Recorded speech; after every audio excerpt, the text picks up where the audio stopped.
So I decided to direct Abigail's party here at Curve because it's one of my favourite plays, more than anything. It's an iconic comic romp through the most extraordinary night out. It goes from humour to deep tragedy. It's a brilliant piece of theatre. Anyone who grew up in the 70s, went to those drinks parties in the 70s, will feel like they're there again. Whether that's a good thing or a bad thing is completely up to them. Everyone at some point will have experienced an evening like this, and I think you can see yourselves and your friends and your family in the play.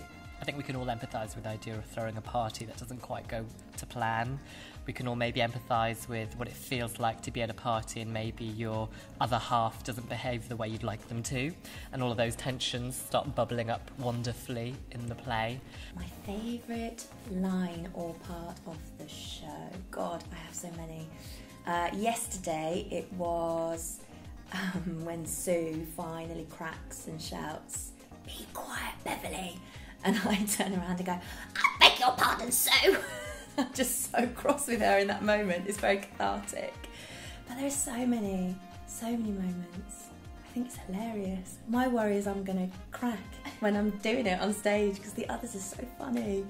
The other favourite line is obviously, you know, the very famous "I have very beautiful lips," that comes from Beverly and giving Angela advice.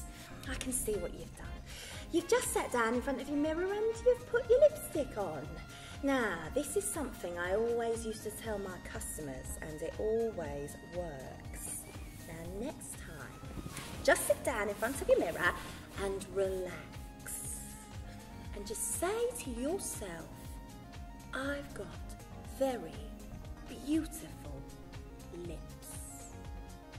Audiences should come and see the show to experience an excruciatingly hilarious night out that's going to ricochet them from the heights of comedy, pure hilarity, right into some really heartbreaking and devastating moments for some of the characters.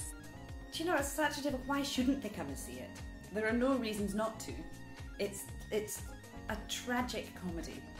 It's totally entertaining from minute to end. It just sets off at a pace and it carries on. All the characters are wonderful characters. The show has a fabulous 1970s soundtrack, taking us from disco through a bit of easy listening, all the way into a bit of punk. Beverly is an enormous Donna Summer fan. I think she just loves all of that disco style, disco dance, but also she's very much rooted in loving Elvis, and so we get bits of Elvis. There's some Jose Feliciano, which is all very sexy, and yeah, it's good. It's really good music. My mum's gonna love it.